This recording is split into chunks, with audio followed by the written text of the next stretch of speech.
Your mind is your ego. Your body and your heart, right? That is that feminine essence. And this is why everything's happening in the world right now, because we're being invited for the first time to shift from living from a place of ego, which is how we've all been programmed to live, using our mind, to shifting into our body and shifting into our heart. And so same as you now, I make pretty decisive decisions each day because I just ask myself, Steph, what do you want to do? And I just do it based on how it feels in my body.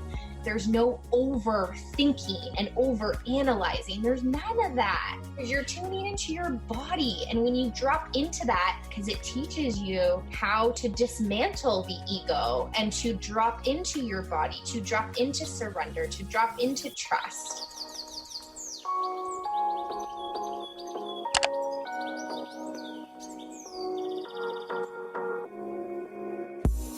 When I first started my wedding photography business back in 2011, I made just $5,000 in my business. Now, I bring in multiple six figures per year while working only 30-hour weeks serving my dream couples. I'm here to help you discover that it's so possible to have what you want when you want in your business so that you can create the life you've always dreamed of and deserve. Hey guys, welcome to another episode of the Shine and Thrive podcast. I'm so grateful you're here. I'm so excited for this episode with Stephanie. Oh, I just feel so excited and at peace about what we're about to talk about. And I'm excited to share with you even some vulnerable parts of me that I've been going through in the recent weeks, and also just Stephanie's beautiful take on spirituality. So just to introduce Steph to you. So Stephanie Morrison is formally trained as a holistic nutritionist, yoga and meditation teacher, and a psychosomatic therapy practitioner. She is a soul coach and energy therapist, helping individuals in the areas of emotional health and spirituality. She is the founder of the Halo, a monthly full moon gathering, and the Halo Healing Academy, which is a 6-week online course to uplevel your spirituality, along with her 6-week online meditation course. She hosts local weekend and international retreats and sees individuals for one-on-one sessions using the RubyMed modality that I personally love to test for emotional blocks within the chakra system. She is a passionate public speaker, guiding people back to their hearts and back to their truth.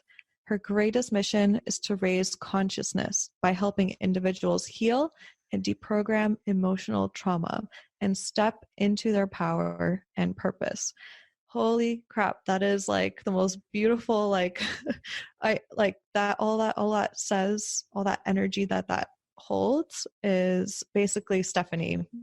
It's her heart and soul shines through in this exact way, and every time I interact with her. So Steph, welcome. I'm so excited to have you here. Oh my gosh, I love you so much. Thank you. Thank you so much. And thank you for seeing me. I think like you're a dear friend and a client as well, but thank you for seeing me and what I do and my message, and it just fills me up so much. So I'm really, really grateful to be here today. Oh, yay. And same to you. And I miss your face. Actually, before we got on before we started recording this officially, we've had technical issues on Zoom for like half an hour. And we so badly wanted to talk to each other, like seeing each other's faces, because obviously we can't hang out in person and record this in person. So now we're just doing audio. So yeah. Well, I miss your face too, but I'm trying to visualize it. Yeah, exactly. Yeah. Oh my gosh. So we have so much to dive into today. So I am going to be sharing my personal experience with Steph's 6 weeks meditation course, and I'm currently on day 10. But before we go there, I definitely want to touch on something to do with astrology that Steph had shared with me over the years. That always fascinates me, that we as a whole, as humanity on this planet, actually have different kind of stages and seasons in life that we go through together. So I'll let Steph open up about that. I just find it so fascinating. So yeah, Steph, let us know all about the year 4 as a collective.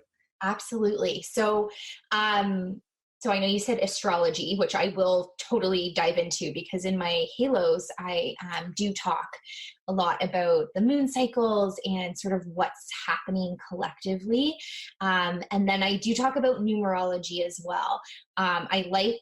I'm fascinated with sort of blending the two, and the way that I kind of see it is numerology and astrology. They're two languages of the universe that gives us so much insight into the deeper meaning of things. And it helps us understand cycles and seasons, just like you said, so we can kind of better navigate what's happening collectively, and also better navigate certain cycles and that we may personally be going through as well. I just love it. It's kind of, to me, I see it as like, it's like learning Spanish or French, and it's learning another language that is giving you the secrets to the metaphysical aspects of the world. So Steph, wait, before I interrupt you more, the year, okay, so when we talk about the 4, I said astrology, right? Is it numerology then? It would be numerology, exactly. Got it. So any numbers, which in my Halo Healing Academy, I actually go through a whole numerology component where you get to look at your full chart. And then I also go through your natal chart, which would be more astrology. And so okay, got it. I totally mixed the two up. It's all good. People mix it up all the time. Yeah. I think, it's whatever you're drawn to. This is what I often tell clients is like, if you're really drawn to angel numbers and that, then dive into it. Start learning more about it. If you're more drawn to like your zodiac signs and the moon cycles, then dive into that. Like there's no right or wrong. It's I just love that. Whatever you're drawn to is perfect. I kind of flop back and forth. I'm obsessed with both of them, but I go through phases where I'm like just diving into all astrology. And then I go through phases where I'm just like diving into all numerology stuff. So I love them both. So in terms of this year, so collectively we are in 2020, obviously. So if we actually break down the number of 2020, it breaks down to the number 4. So what that basically means is we're having the energetic influence of the number 4 throughout our year. So this is very basic. Like you can, obviously dive into this deeper and look at what your, personal year is, what your life path number is. And, there's lots of different elements of your chart. But if we look at the number 4, every number has an energy. And this is what I love about numbers is if you look at the number 4, it's kind of square-like it kind of looks like a box in a sense.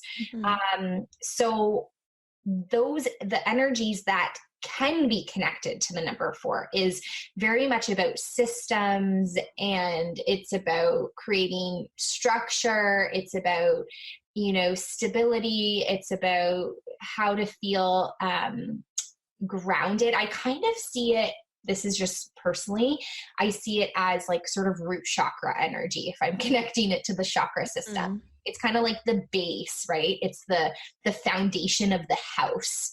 If you think about things that move in 4s or things that have 4, like think of a dog with 4 legs and it's, it's stable. Think about, again, the structure of a house, like the 4 corners. Think about 4 seasons, fall, winter, spring, and summer.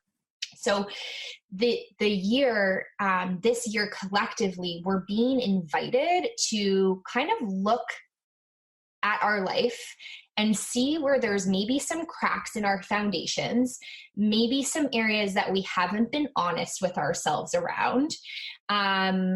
This can be everything from how your business is structured. It's like these systems are no longer working for me. Where do I need to create a new system? Where do I need to pivot?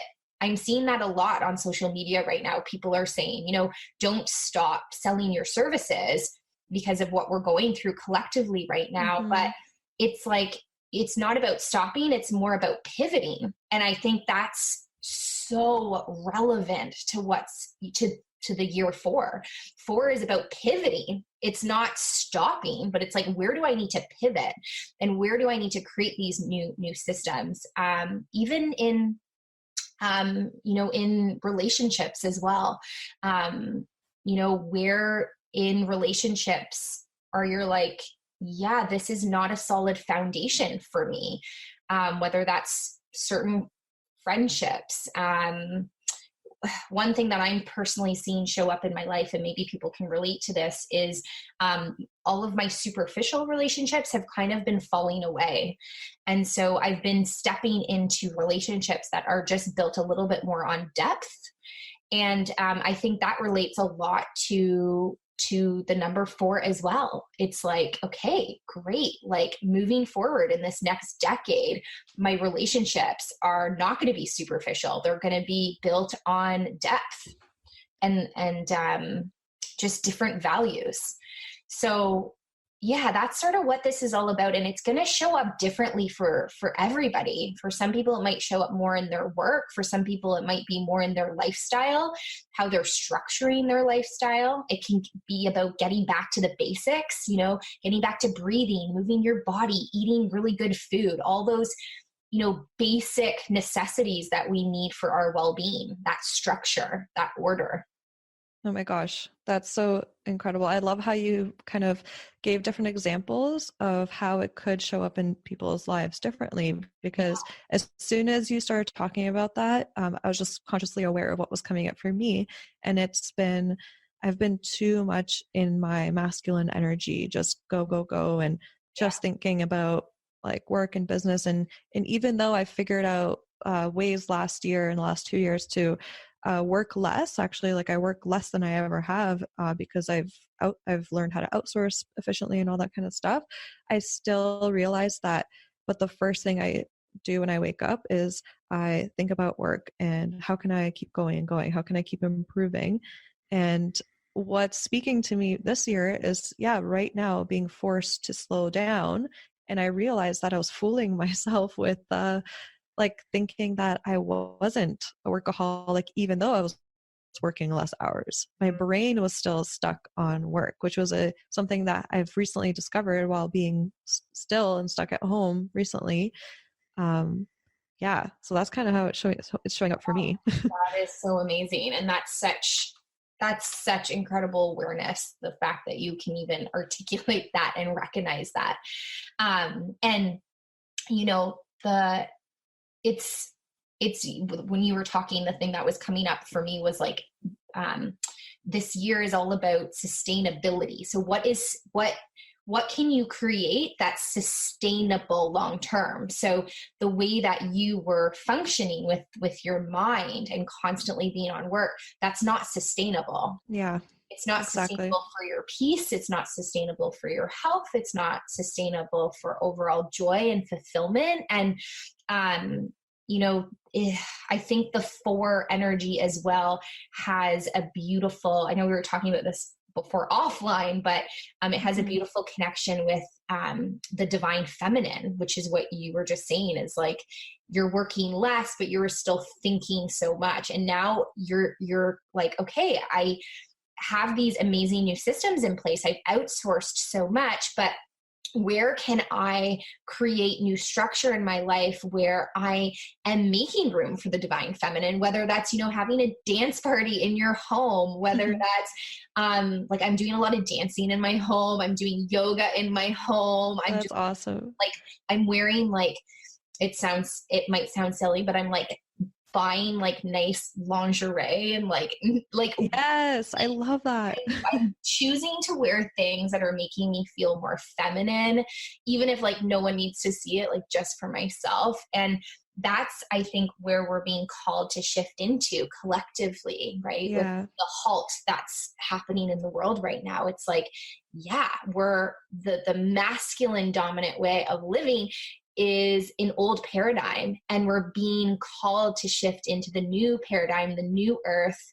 And that is the rise of the sacred feminine, which is what my halos are all about. And it's just really beautiful to see what's going to be birthed from this. And the 4 energy is like, okay, what are the new systems? What are the new structures? What is the new way of being, the essence in which we are moving through our life? How does that need to shift into the more feminine space? Yeah.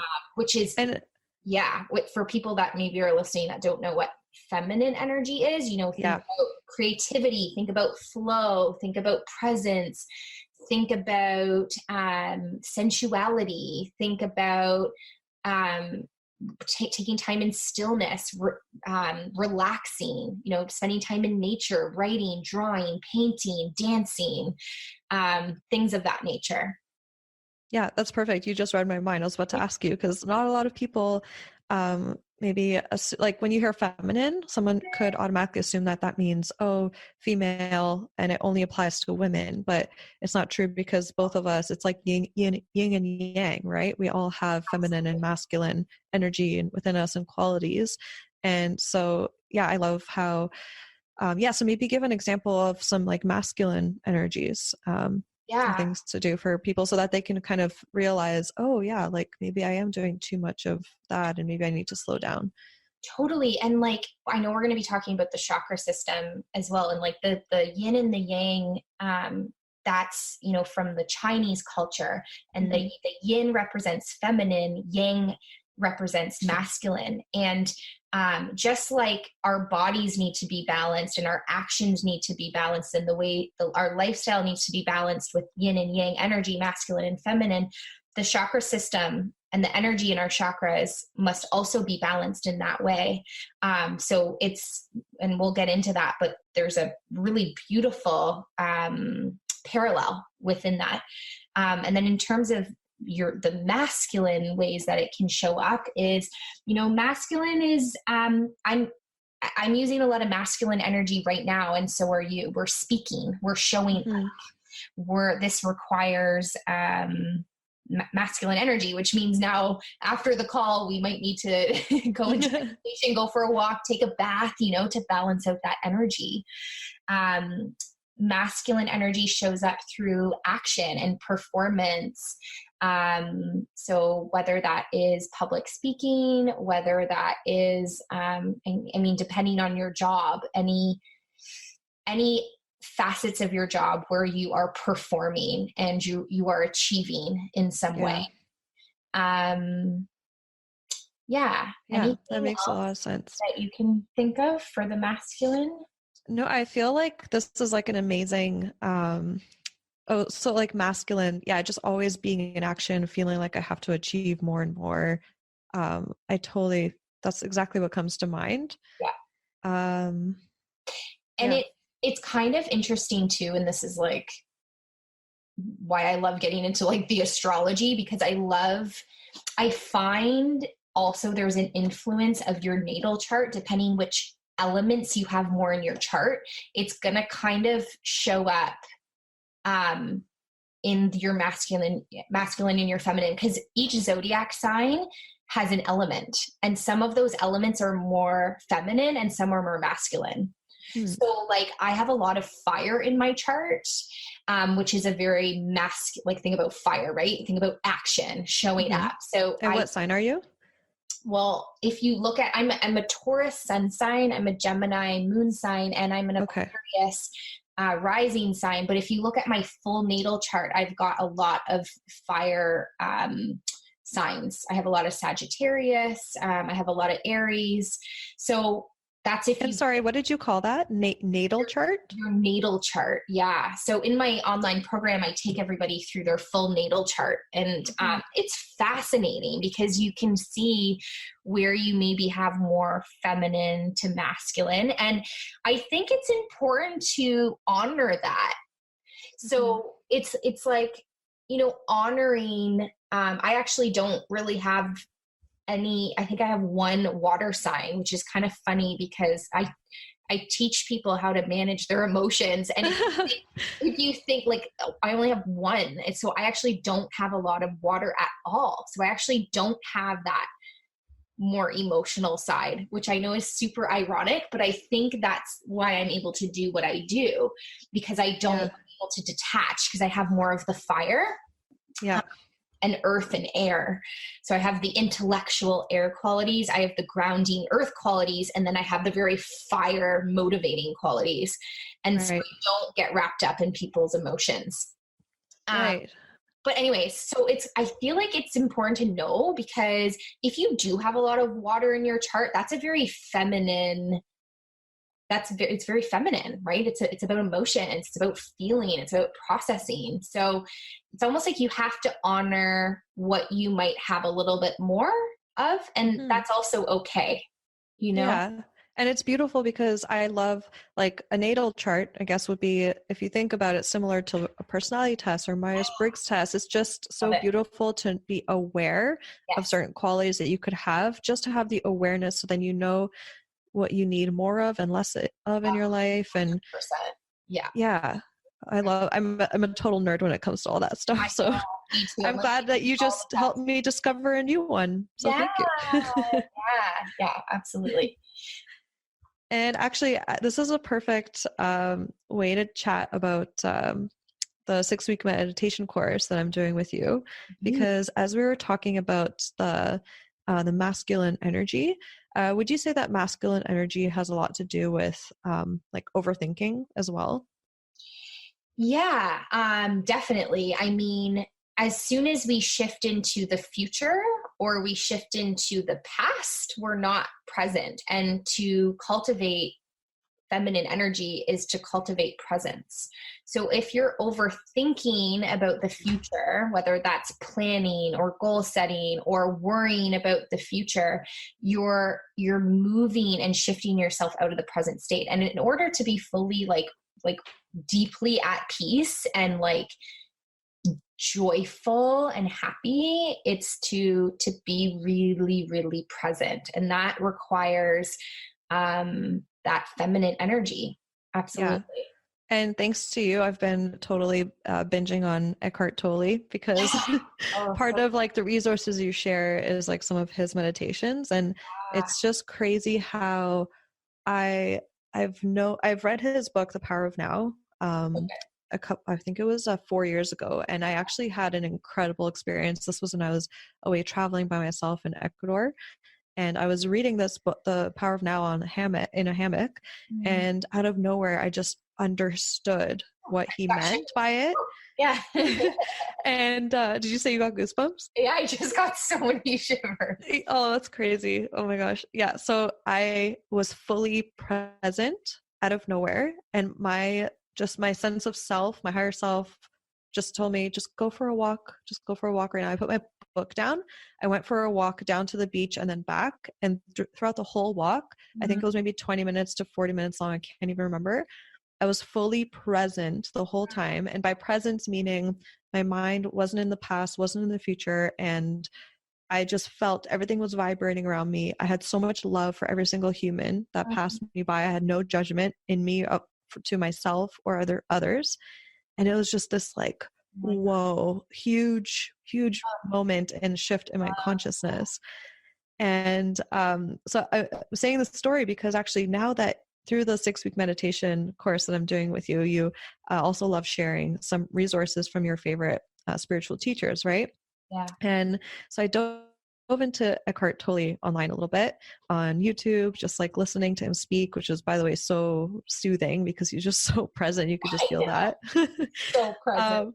And then I stumbled upon a video with him with Oprah, and they were talking about his book, A New Earth. And I had been given this book by my mom years and years ago. And out of nowhere, I remember I still have it on my shelf. So I went, I think it was yesterday. Yeah, yesterday. It was yesterday. It's crazy. I went to my bookshelf yesterday, and I'm like, this is the next book I'm supposed to be reading. And throughout like this like time where we're staying at home, I wanted to like read a lot more. So I'm starting to read book, and then there's a part of the book that says, oh my gosh, I'm flipping through it now. Oh yeah, here. This book is about you. It will change your state of consciousness, or it will be meaningless. It can only awaken those who are ready. Not everyone is ready. Oh, yeah. But get this, the page that I last left off, like I think this was like 10 years ago, my mom gave me this book. Yeah. I stopped there 10 years ago. And Oh out of nowhere, I feel like now I'm ready. I'm ready for this book. And I was reading it yesterday and today, and it's like exactly what I'm supposed to be reading right now. I love that so much. And it's so true. I have a bit of a similar story, but it was like 9 years ago when I was working for Lululemon, and we had a like self-development library, and you could take books out, sign it out, and then you would return it. And The Power of Now was the book that I took out, and I didn't get it. Nothing. Like, Wow. I was like, this book, I can't understand it. Like, I was like, it was just, I was not ready at all for it. And then I picked it up again about 2 years ago, and I was like, oh my God, it's gold. Like, I was like, every sentence, I was like, I could read one sentence over. Like, I could keep reading it like 8 times and it would have a different meaning. And it just goes to show, like you said, like it's it's a so tiny cool. thing. And that's so cool that you had the same experience. Yeah. And I think that's important for people to know also, because I have a lot of clients that are really frustrated with their family members or their significant other for not being maybe on the same path as them or at the same level of consciousness. And I think it's really important to just recognize, one, why you're so triggered by that. And 2, I always like to remind myself, like, Steph, remember where you were 8 years ago? Like, you were not in a state of consciousness. So who are you to judge? Like, who are you to judge this person for not being exactly? Like, that's crazy that you just said that. I was about to say the same thing. It like reminded me of how much I personally can judge others for not being conscious, but then I'm like, but that's me being unconscious. It is. And they're your biggest teaching tool. So if somebody is unconscious in your life, they are an incredible tool for you to stay in a state of consciousness. Like, what better teaching ground or tool if you're around unconscious people? So yeah, I like to remind myself of that, where it's like, okay, they're teaching me right now. How can I still stay in that state even when I'm not around somebody that is conscious? Exactly. And it's so comforting to know that you could just be at peace and observe yourself and not have to deal with getting angry or having an argument with someone, or 100%. You could just be like, whoa, I'm aware that I'm judging someone, but am I really judging myself? Yes. What is being reflected? Yeah. Let me just like process this. And then the word that always makes me feel at peace is just like accept. Like, you can't control anything or outside environment. If you just accept, like choose it, like accept it as if you chose this moment, that always brings me back to peace. Yeah, absolutely. I mean, peace. Oh God, I've been reflecting a lot on peace lately. I think it kind of goes back to the new foundations that we're building collectively. And I think with these new paradigms, it's we're being invited to look at our life and see where we're not living from a state of peace, and then make the necessary adjustments. Adjustments. No, I'm joking. I have this thing where I always like to, when people screw up a word, I like to just like poke fun and just say the word back the same way. I don't know where it came from, but that's so funny. I know you love to laugh, so I always just like I appreciated that. No, every time I'm gonna have to adjustment. Oh my God. Anyway. So good. That's my inner child coming out. I love that.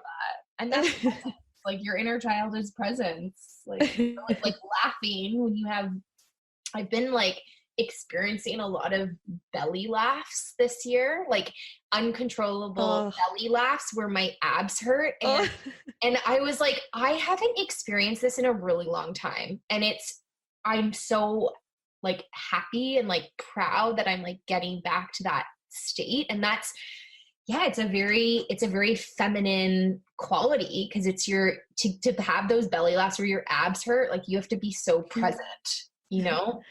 Oh, those are the best. Have you ever cried and laughed at the same time? Like, but like genuinely like cried. Like, okay, you know when you have this like laughter where you're laughing and tears are coming out of your eyes, right? That's one type of crying and laughing. I once had a weird moment in my life where I was laughing so hard that out of nowhere I shifted to like sadness and crying, and I was crying like in pain, and then I shifted back into laughing super hard, and it was all in the span of like 4 minutes. And my friends were looking at me like, what is happening? Is she happy? Is she sad? I don't understand. That only happened once. I have no idea what that was, but it was some kind of great release. Yeah, I mean, you just needed to feel whatever you needed to feel, right? That is amazing. That is amazing. Oh man. So I want to move to, I think, sharing my kind of experience with the 6-week meditation course.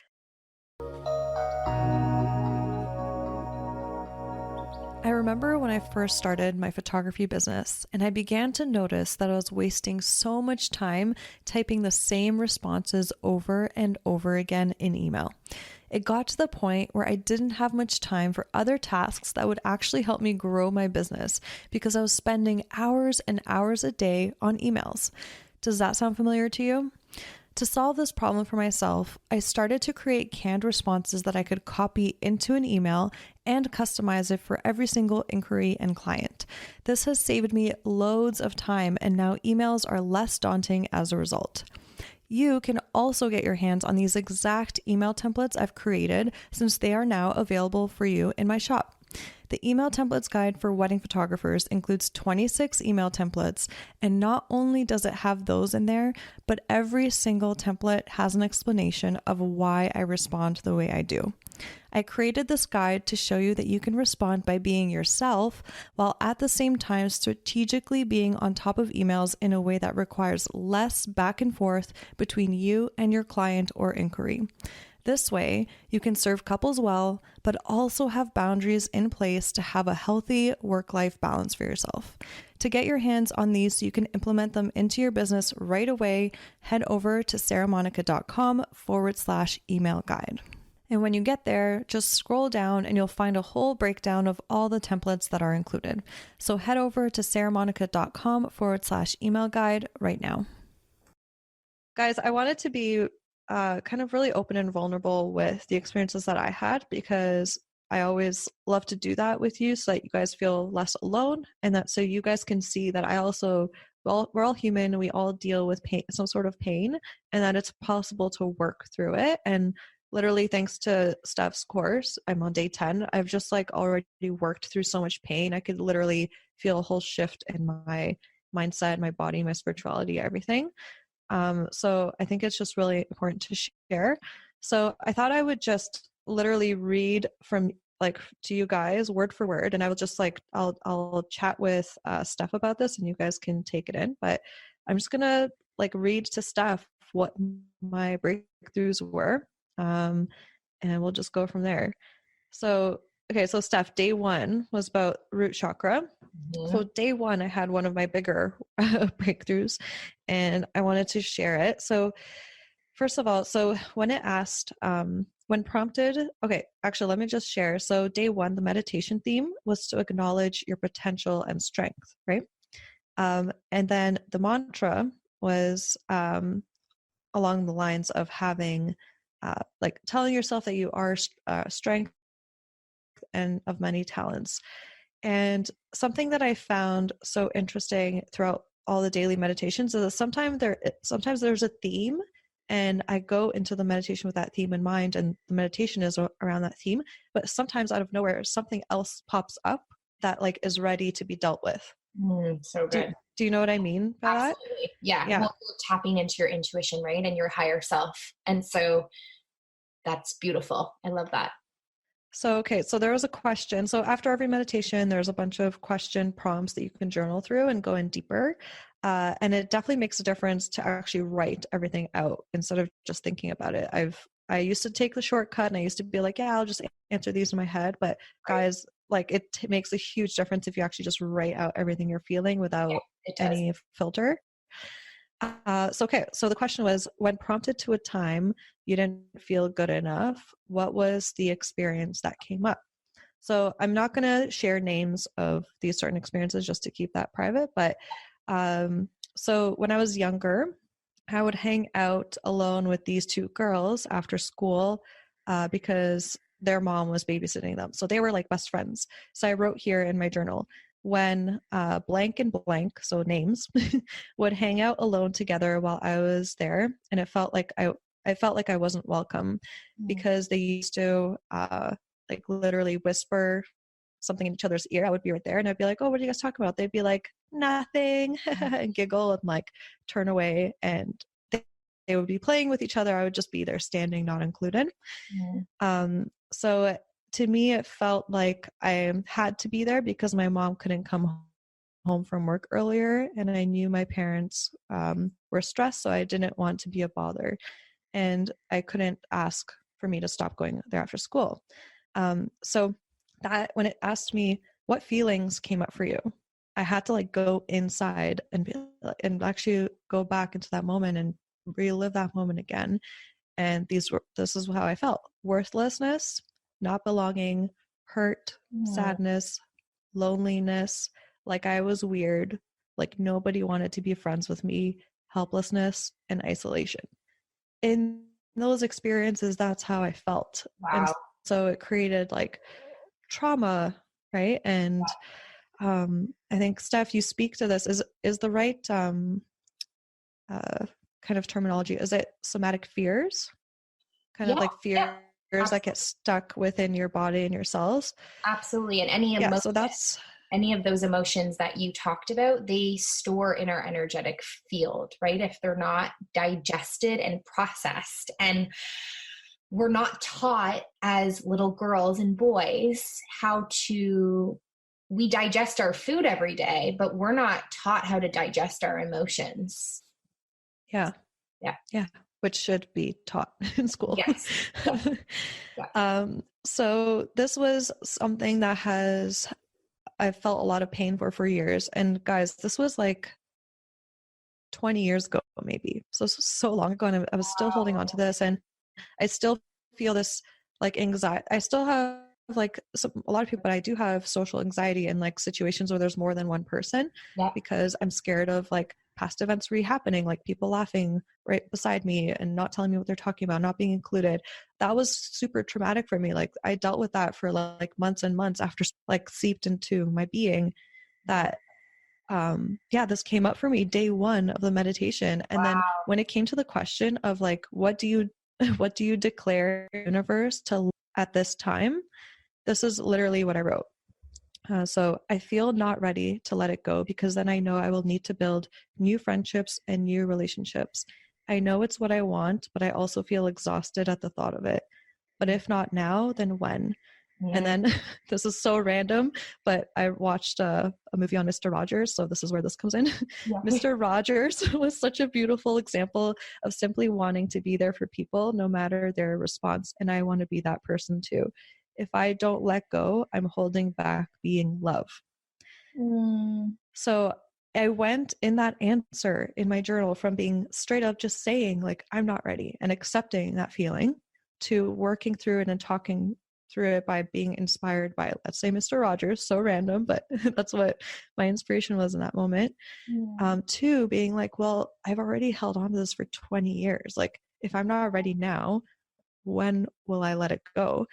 And then something weird happened. Something just told me, go on Facebook, right? And it wasn't like let me just like avoid this work right now. Something told me to go on Facebook and look up those girls that did bully me then, right?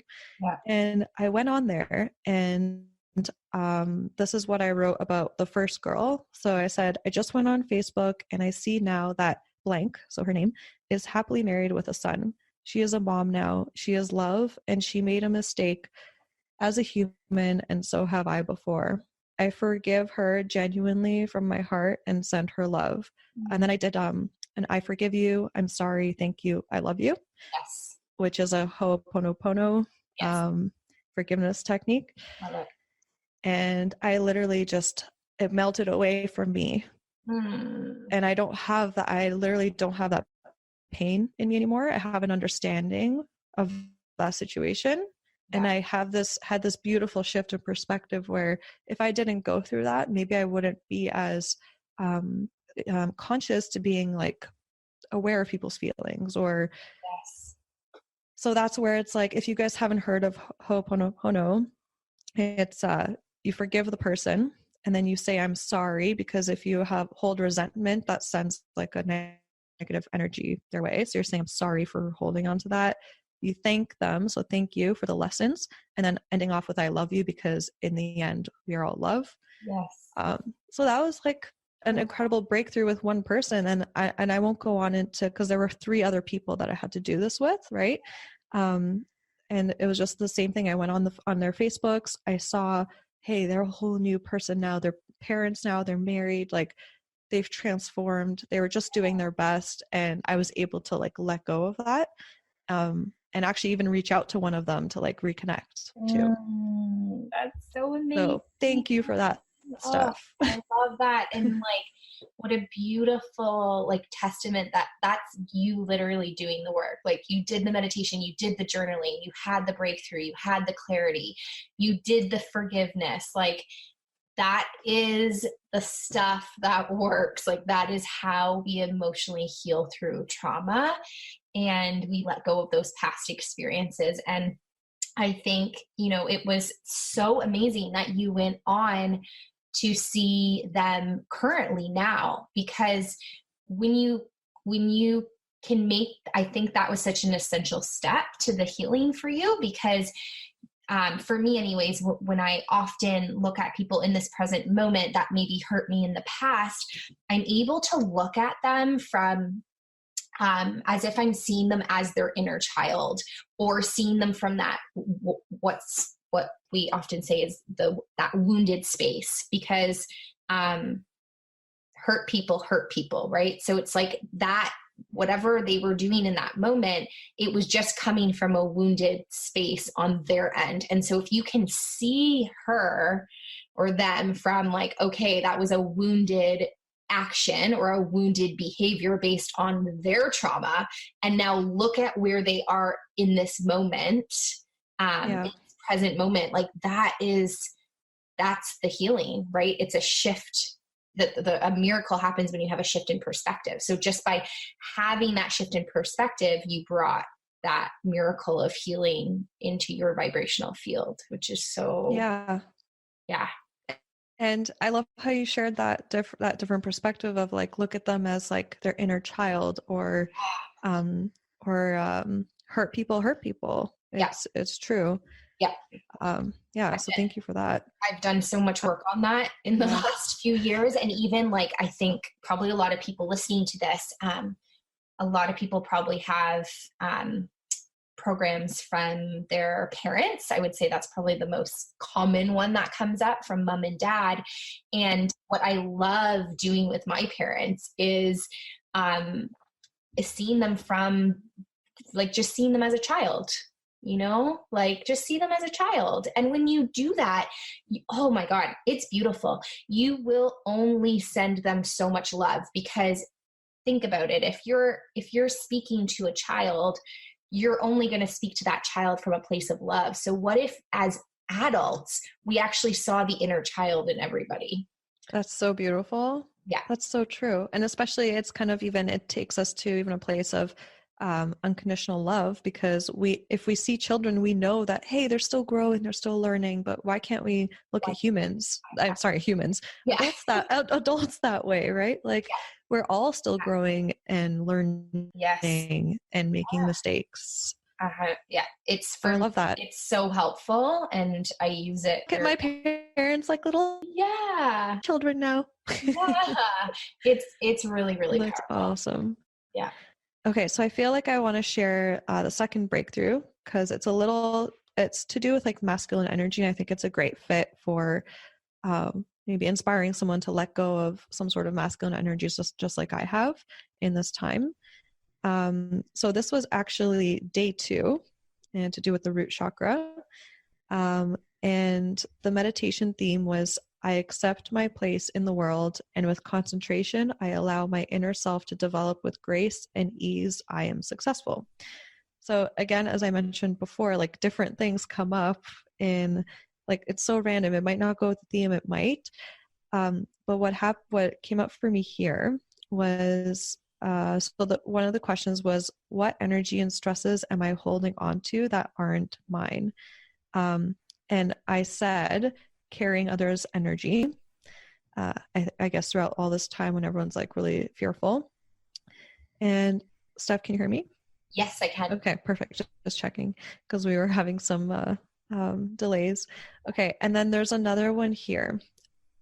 So another question was, what worries are you holding on to from a place of fear? Which is an amazing question. And this is where I really had to look in and then I just had to keep looking inward. And what came up was overwhelm and a feeling of lack of time. And this was even right now when I have so much time because I don't really have that much work to do. So I was like, why do I feel overwhelmed? And why do I feel like there's a lack of time? So then the next point was fear of getting busy by connecting with others more deeply. That was interesting. That came up. And then feeling like I only have X amount of energy per day. So I'm in lack and I'm in the mode of protecting it. But then I feel like I don't live a full life. So just to paint you guys a picture and you stuff like of what I was doing, I was overthinking my every single move every day, which was exhausting. I don't know what it was, but I would overthink things to the point where, should I go for a walk right now? I don't know. And I would play out the pros and cons. Oh, should I go upstairs, maybe like read a little? And I would play out the pros and cons. And guys, this would take 10 minutes sometimes. And it's just like exhausting. I don't know where that came from. Yeah. Right now, as I'm saying this, I see 333, which is interesting. Yes. Yes. Yeah. Sorry. So much coming through right now too. Yeah. I love our conversation stuff. Oh my God. So yeah, I don't know where this came from, but I felt like a slave to it for like the past couple of years, overthinking every little. So the next question was when you avoided or postponed things. So this is what I wrote. This is me being very vulnerable. Postponing getting back to people because I'm scared they will suck my energy. I'm also scared of constantly having to be on my phone if I chat more with people and connect with people more. I'm also past connecting relationships with drama, with different situations I've had before. And I'm scared of staying normal, quote unquote, and doing what everyone else does. I want to be excellent at what I do and have a positive impact, which is really weird. So the thing that I noticed every single statement I underlined, I'm scared, I'm scared, I'm scared, I'm scared. And what I realized was that fear is ego, right? Protecting itself. Yeah. And that means that I was creating, if I'm overthinking, that means I'm just sitting in fear and making a decision out of fear, possibly, if I'm kind of weighing out the pros and cons like crazy, right? Yeah. So, okay, yeah. So actually, let me read on. So the next question was, once you accept this distraction from a non-judgmental space, how can you shift this reality? So this is what I wrote. The distraction is fear, made up stories, not facts. What if I decided to experiment with trying to be more responsive and connected? I could always go back if I don't enjoy it. So it's so weird how, like, me overthinking, I recognized it as ego and fear, and I recognized that it took away my peace.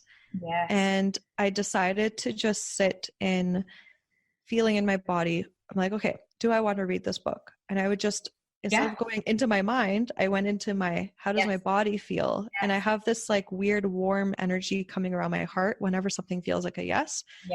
And whenever something feels like a no, I have this weird like circling energy in my throat and in my stomach. Oh my gosh, so amazing. And I was able to like realize all of that just through like doing this meditation and journaling through it. And it was only day 2. And then ever since that day, I felt so peaceful every day. I've been so much more decisive. I don't feel exhausted from the overthinking.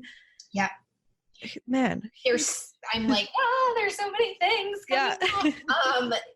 Thank you. Like, thank you so much for sharing that. There are people that are listening to this need to hear that. And it's, as you were sharing your experience of the thinking of, should I go read a book? Should I go for a walk? I can relate to that so much. Years ago, that's literally how I used to live. And it is exhausting because you can never really make a decisive, like a decision and be really decisive. And not only that, it's mentally, like the mental chatter is just, it's overwhelming. And, I experienced a massive shift in that way in the last, definitely in the last year. And so for people to also understand, and I know you touched on this, but your mind is your ego, your body and your heart, right? That is that feminine essence, right? And where we're shifting collectively right now, this is why the systems are crumbling. This is why everything's happening in the world right now, because we're being invited for the first time to shift from living from a place of ego, which is how we've all been programmed to live, using our mind, to shifting into our body and shifting into our heart. And so same as you now, I make pretty decisive decisions each day because I just ask myself, Steph, what do you want to do? And I just do it based on how it feels in my body. And so then there's no overthinking and over analyzing. There's none of that, right? Because you're tuning into your body. And when you drop into that, you get to experience surrender. And that's surrender. You know, I don't know if you've read the book, The Surrender Experiment, but that I highly recommend that book for anybody that hasn't read it, because it teaches you how to dismantle the ego and to drop into your body, to drop into surrender, to drop into trust. And fear, I mean, fear just stands for false evidence appearing real, right? Which, by the way, blew my mind when I read that. Because guys, if you spell out fear, right? So say that slower, stuff. Oh, sorry. Fear, false evidence appearing real is what it stands for. It's crazy. It's all ego. It's all ego. And think about also everything that's happening collectively, like through the political system and, oh my gosh, the education system. We're being invited to drop into our hearts and our bodies. We're being invited to dismantle the ego. And the thing that's crazy, it's the way we've lived. Like it's an old paradigm. It's just not working anymore. And the thing that's crazy is like before, when I realized that me overthinking created decisions made out of fear, right? But if we all make decisions out of fear, it can go down a deep, dark rabbit hole that we can't get out of, in a sense. So one thing that came to me like a mantra at the end of this journaling session was, my concentration needs to be love for myself and others. So if I just ask myself every time I need to make a decision, no matter if it's business or personal, if I'm like, is this decision coming out of fear? Am I in a place of fear? Is my heart pounding faster if I have to make this decision? Like, let's say, for example, right now, a lot of photographers have to reschedule weddings, right? And a lot of them are coming from a place of fear with like, but what about my income next year, right? Which is totally valid fear. But there's a way to make a decision out of love for yourself, meaning you will still protect your income, but also meet in the middle and make a decision helping your clients, giving your clients love, so they feel like they're well taken care of in this situation too. That is just not anyone's fault, right? Absolutely. So if I just focus on right now, I need to make a decision for myself out of love. What do I want for myself or for someone else out of love? I mean, that's to me, that's just like the ultimate way to live in a peaceful way, like full of just surrender and trust that everything will be okay.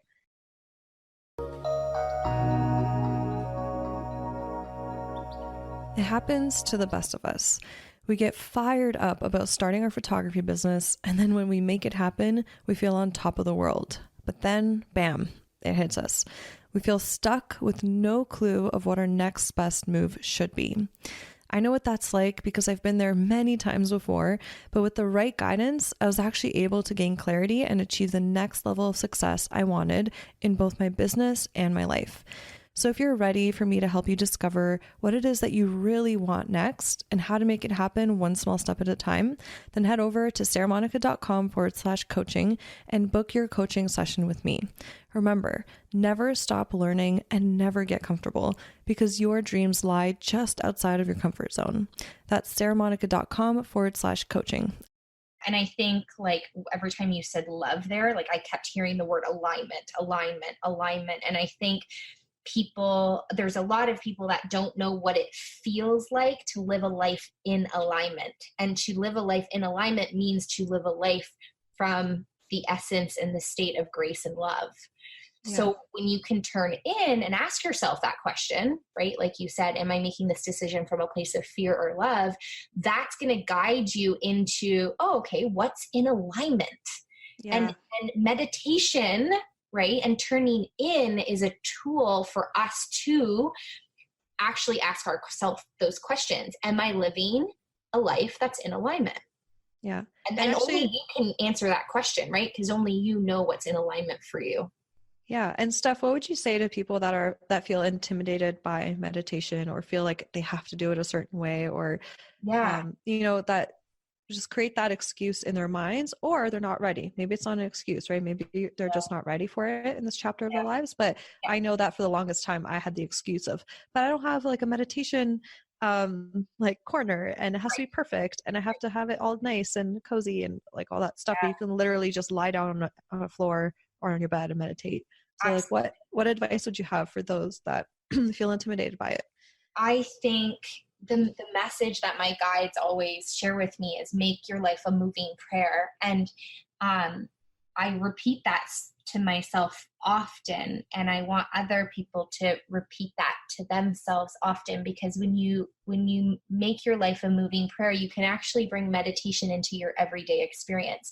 So if you're really intimidated, I mean, the program is it's a great structured guideline to get you started. But if that's still intimidating for you, then you want to try and bring in mindfulness techniques into your everyday experience. So going for a walk, and don't take your phone. Like that's a great first step. Don't take your phone, go for a walk. And I would do this with Walnut, my dog, and I would not bring my phone. And all I would do is just look. I would look around. I would look at the colors. I would look at, oh my God, the amount of like animals that I noticed and different types of birds that I would notice.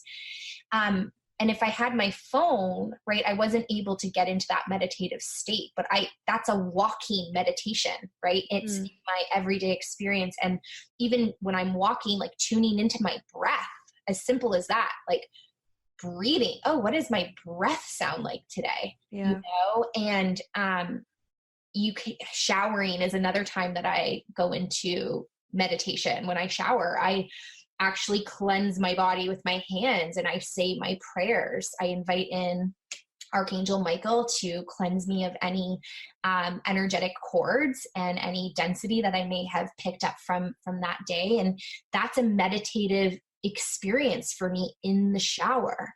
So you don't have to necessarily sit in lotus in the perfect, corner or nook that you've created in your home and drop into meditation. You can bring presence into your everyday experience. You can bring prayer into your everyday experience. I think all of us need to be doing that more. I love that perspective. And also just to share, like So Steph's meditations, they're not the kind that's kind of like headspace where it's just still and totally quiet or just quiet alone with yourself. She creates a different type of experience where she asks you questions. There's beautiful, like calming music that just like focus on your inner or your higher self. And when she asks you questions and gives you prompts throughout the whole experience, it's very just relaxing and calming. And then your intuition just keeps popping up and you just kind of get answers to what you need right now. Yeah. And I love her meditations for that reason, because instead of my mind going crazy and chattering, in that silent meditation, which definitely I definitely have create space for that too, because it's important to know how to just be still and observe your thoughts and let them float by. Yeah. But hers is designed in a way where you really feel at peace and so centered and more knowing and understanding of what you need in yourself. Yeah. So it's kind of even the least intimidating meditation I could even think of in a way. You know what I mean? Thank you so much for just sharing it in that way. The reason I designed it that way is because I want to encourage people to connect more to their intuition and their higher self, because we have so much wisdom that if we connect to our soul and the answers that our soul has, it can guide us through any storm, through any chaotic moment. And it's the reason it's structured that way is to almost train people to tap into that, because that's where you get these downloads, these intuitive hits, these insights. That's where the healing takes place. Yeah. And then the music is, I use a lot of theta and alpha waves to calm the brain waves down, because when we calm that down, we calm the central nervous system, and it makes it a lot easier to tap into the part of the brain where you do access your intuition. Yeah, I found that so fascinating too, and It totally works. Thank you for sharing that. Yeah, my pleasure. So guys, if you're interested in her six-week meditation course, then you can find the link in the show notes at saramonika.com/25. So it'll be linked in there if you feel like this is like calling at you right now and it's like the perfect time for you to do this. And lastly, I think we wanted to jump into some energy healing techniques, right, Steph, and talking a little bit about Ruby Med. So yeah, share with us about that. Of course. So I love energy healing, and meditation is obviously a form of energy healing. But one modality that I use that Sara has also used for a few years is called Ruby Med psychosomatic healing. And basically the philosophy of that is that we have life force that flows through all of us. And this life force dictates our mood, it dictates our health, our energy, and then also dictates our ability to actually connect with other beings. So if you think about different cultures call it different things. So in Chinese culture, they call it the qi. In the Indian culture, it's known as the prana, which for any yogis that are listening to this, you've probably heard of prana before. And also the energy that flows through our system, it flows through what's called the chakra system. And so I like to refer to it as almost like a wheel. So think about the chakras as like a circular wheel. And so we have 7 spinning centers. So your root, your sacral, solar plexus, heart, throat, third eye, up to crown. And these wheels is the energy that spins and flows through the chakra system. And so it's amazing because this energy center actually, if you want to look at the scientific piece of that, it connects to the endocrine glands, our organs, the areas of our nervous system. And so this is the understanding of the mind, body, soul connection, right? And so when our energy's flowing well, our organs are also going to be working in the most optimal way, right? Yeah, so that's basically, Ruby Med is all about, I test for the energetic blocks, and those energetic blocks can prevent you from really moving forward in your life, whether that's through work, relationships, and so on. And it's, you shared today some of your past traumas. And, when I say trauma sounds like such an intense word. It's like, actually, yeah. Is there another word that we could be using? It's really intense. I had my sister, she's so funny. I had her say to me, this was a while ago. She's like, I never knew you had so much trauma, like kind of as like a joke. Like yeah, it's funny because like I had a great childhood and I love my parents dearly and my family dearly. But I'm always like, I am working through this trauma and this trauma. So it sounds super intense. So I'm just going to clarify that with people. And maybe you listening to this, you have had very intense trauma, like, your parents going through a divorce or, sexual trauma, something really big like that. So I'm not undermining that at all. But you can also experience trauma, and we're just going to call it a block because a block sounds a little less intense. But you can experience an emotional block by getting in a fight with a friend, or being bullied, or your friends talking about you behind your back, or you getting up and doing your first doing public speaking and all the kids laughing at you. All of those create these blocks. And then they prevent us from our authentic self. And that's what energy healing is all about. It's about peeling back the layers of the onion, peeling back the blocks so we can get to the core and the truth of who we are. And there's, Rubimed is one modality to do that, but you can do that through meditation, through journaling. You can do it through Reiki. You can do it, there's lots of options out there. You just have to, I think, find the areas that you're the modalities that you're most drawn to, and then working with a practitioner or a mentor that you're energetically just really, really connected to. I think that's the most important part. Yeah, what I found really cool about Rubimed was that you can specifically let me know which chakra is kind of blocked, and like when that emotional block could have even happened in my life. Oh, maybe when you were 16, and here are maybe some things to focus on, to work on now. And so I find that so fascinating because I feel like it's like a little like, what would you call it? Like a fast track, fast track to figuring out like what you should work on next. And that's why I love Rubimed so much. I had a really cool experience where I tested a psychotherapist, and she had been in the industry for about 20 years. And I tested her and I told her the block that came up, and she was like, so aware, like I can test the awareness. So how aware that person is of the emotional block. And she had like it was high. It was like 80 or 90% awareness. I was like, okay, you're super aware of this. This is like what came up.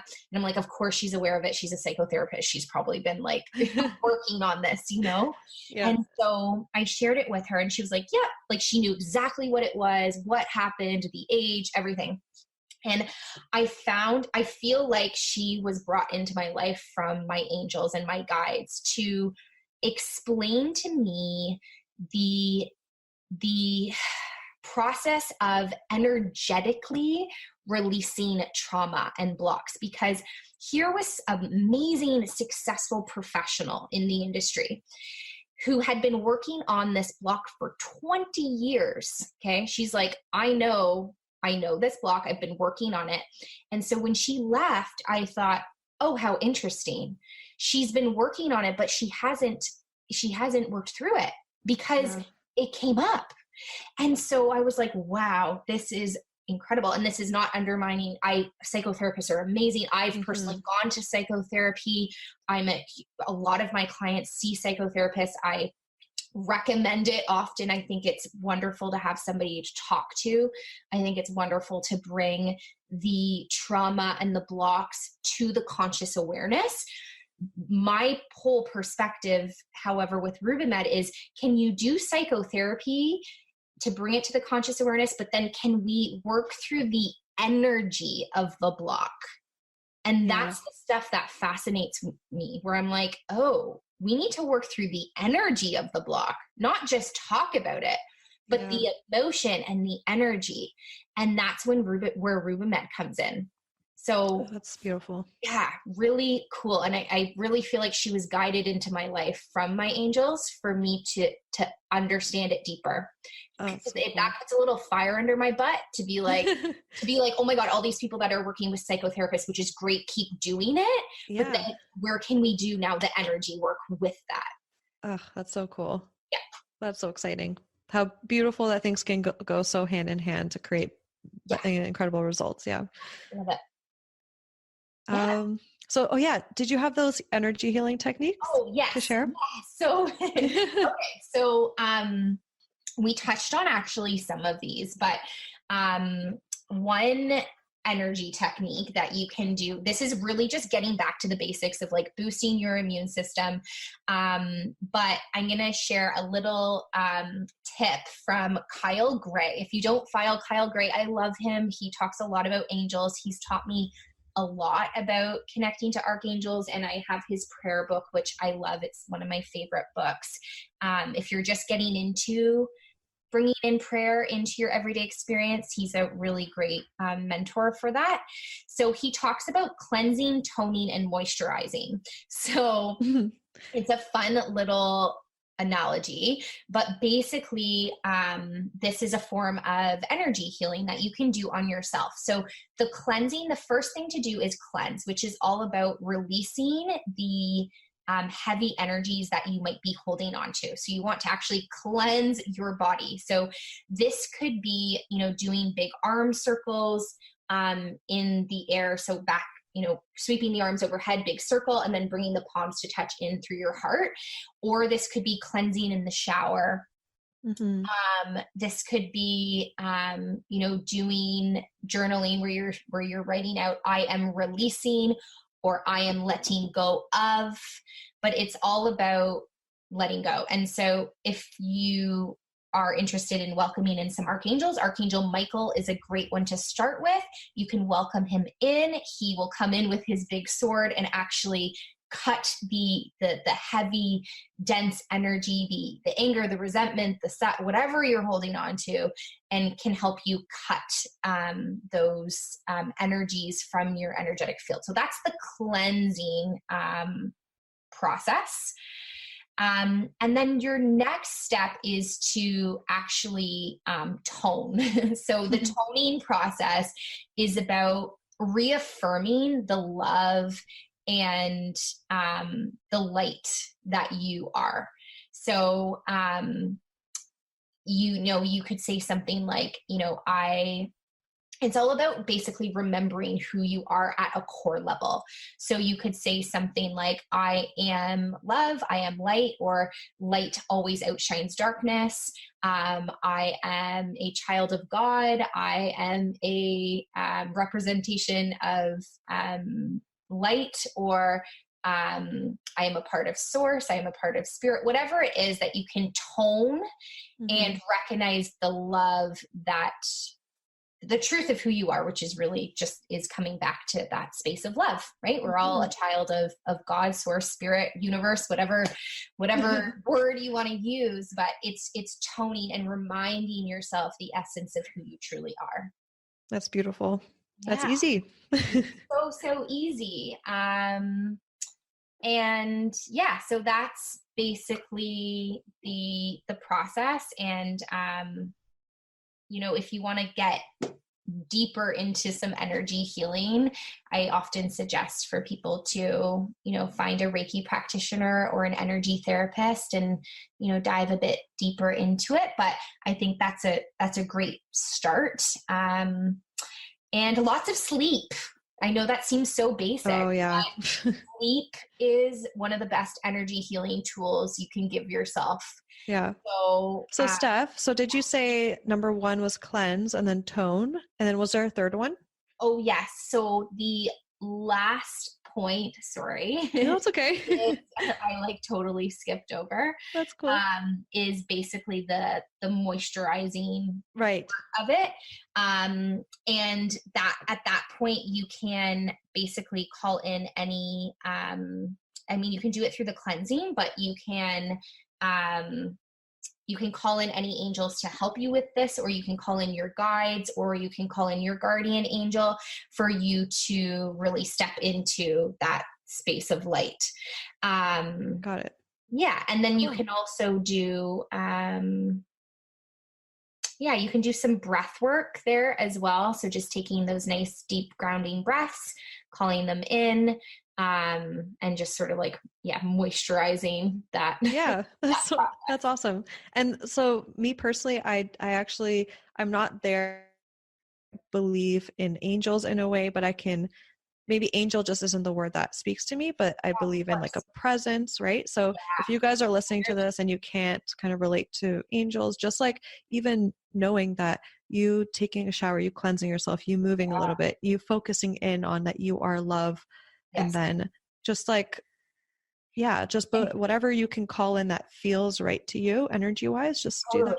Absolutely. And I think angels, I mean, I'm obsessed with angels, but Yeah. my mom has her whole Christmas tree is literally angels. So I definitely like got it from somewhere, but I think because I'm clairvoyant, so I'm able to see, and I have been able to connect with some of the archangels and actually see the essence of what they look like. And so I think it's important for those, like you said, that are listening, that are like, I don't know if I believe in angels. Yeah. Come back to energy. Yeah. Like, and when I have like Archangel Metatron, when I connected with Archangel Metatron, literally for me, the way that I saw it was basically a massive tornado of light. Like think about a tornado and then think about just light, this like glistening, like wow, beautiful yellow and gold light. And it wasn't, for me anyways, I didn't see him as this like man with big like wings, you know? Yeah. That's how he showed up for me. And so, and when I say he, it just comes back to energies. Again, we were talking about the feminine and the masculine. Archangels are going to have more of a feminine essence or more of a masculine essence. It's not the actual like he, she, you know what I mean? So we have to drop out of the human brain a little bit, and we got to drop again into our bodies to actually connect with these energies. Yeah. And it's fun just exploring and getting curious. And if it speaks to you, it doesn't. I mean, sorry, if it speaks to you, it does. If it doesn't, it doesn't. It's 100%. Like, yeah. Yeah. Well, and I'm so fascinated too with clients. I'm like, what do you like? How does it show up for you? Like, I love that. Cause I'm like, it's going to feel different. Like the way you connect to spirit and source is different for everybody. So I love hearing people's experience. I'm like, yes, like tell me more. Just like we love to nerd about, like talk about numbers. I'm like, oh, this number came up for me and I had a dream about you. Oh my God. Like all these things. This is crazy. Yes, I love it. I love it. Oh my gosh, Stephanie, thank you so much for like showing up, sharing so much of your love and knowledge and excitement of everything that you stand for. And thank you for the work that you do, because I think it's such a important, like you play such an important role in raising people's consciousness on our planet. And just, so thank you for all that you do. I always feel so energized and feel so at peace when I'm hanging out with you, talking with you, and you've helped me so much in my life. And I really hope that others that are listening to this, if you feel called to work with stuff, that you do, because, man, if there's something speaking to you that's saying, oh my gosh, I really connected with what she was saying, there's probably a reason for that. And I remember I had the same feeling when I first found out about stuff through a podcast years ago. I had the same feeling. I reached out to her, and ever since then, I've just been on a whole incredible journey thanks to her. So Sara, I love you. Thank you. I love you too. You're so sweet. Oh my gosh. And I'm just, so grateful for you to have shared your experience with the meditation program. Like I'm just bubbling with so much gratitude and love and excitement for you and all of all the transformations you've had from it, like, and to see how you journaled everything out, like that was the vision I had for people. So just to see you walk it out has been such a gift. So thank you. Yeah, my pleasure. I mean, it's important to do the work. And when you said walk it out, I felt like I had to play a clip of that rap song. Now walk it out. Now walk it out. Yes. Walk it out. I love it. Thank you so much, Steph. I hope you have an amazing rest of your day. Thank you so much. Yay! Thank you so much for hanging out with me and tuning into this episode. If you got value out of it, please feel free to message me on Instagram at Sara Monika Photo. That's Sara no H, Monika with a K photo, to let me know. I get so freaking energized hearing from others that what I've said has had a positive impact on their lives. Also, make sure to hit subscribe to the Shine and Thrive podcast to never miss an episode. I'm so grateful for you, and I'm sending you all the productive vibes your way so you have the best week ever.